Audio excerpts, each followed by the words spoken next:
Assalamualaikum warahmatullahi wabarakatuh.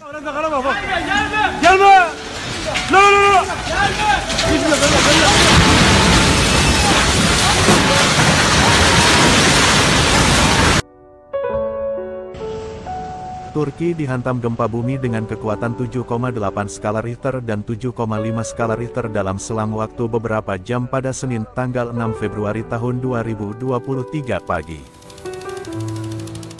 Dilaporkan pada saat ini lebih dari 3.800 nyawa melayang di Turki dan Suriah, ribuan bangunan rubuh dan belasan ribu orang terluka akibat guncangan beruntun tersebut. Ini bukan kali pertama gempa dahsyat terjadi di Turki. Apa yang membuat negara di antara dua benua itu begitu rawan bencana seismik?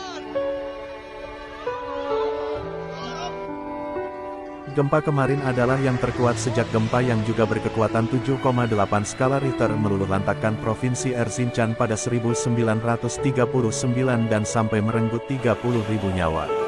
Sejumlah laporan media asing menyebutkan Turki sering mengalami musibah ini karena lokasinya berada jalur gempa yang termasuk paling aktif di dunia, terutama karena adanya dua patahan di lempeng Anatolia. Kedua patahan itu adalah patahan Anatolia Utara yang membentang antara lempeng Anatolia dan lempeng Rasya di sebelah utara daratan Turki, dan patahan Anatolia Timur yang membentang di sepanjang lempeng Arab hingga bagian tenggara Turki. Pergerakan di patahan Anatolia Timur inilah yang diyakini menjadi pemicu gempa bumi dahsyat yang terjadi Senin ini.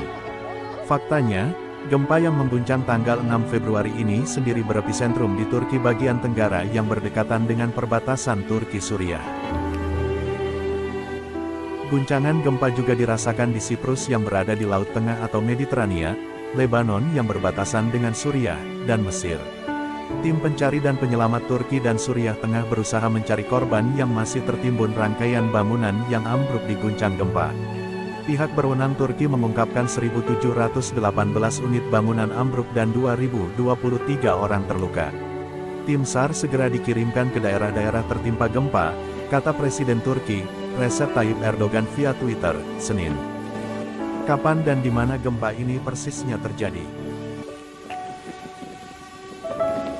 Terjadi pukul 4.17 pagi waktu setempat atau pukul 8.17 waktu Indonesia Barat dengan pusat gempa di Kahramanmaraş di Provinsi Gaziantep yang berjarak 33 km dari ibu kota provinsi itu yang juga bernama Gaziantep. Gaziantep berpenduduk 2 juta orang yang juga menjadi tempat bagi ratusan ribu pengungsi korban perang saudara Suriah yang mulai pecah pada 2011. Gempa ini segera diikuti oleh 40 gempa susulan yang satu diantaranya bermagnitudo 6,7 skala Richter.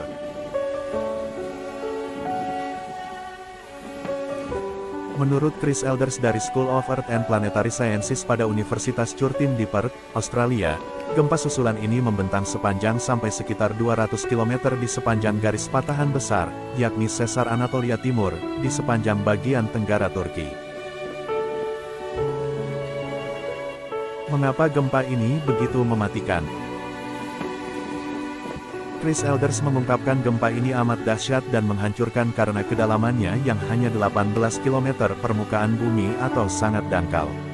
Akibatnya, tidak hanya menciptakan suara yang mengerikan, gempa ini juga melepaskan energi yang jauh lebih besar ketimbang gempa berkedalaman di dalam kerak bumi.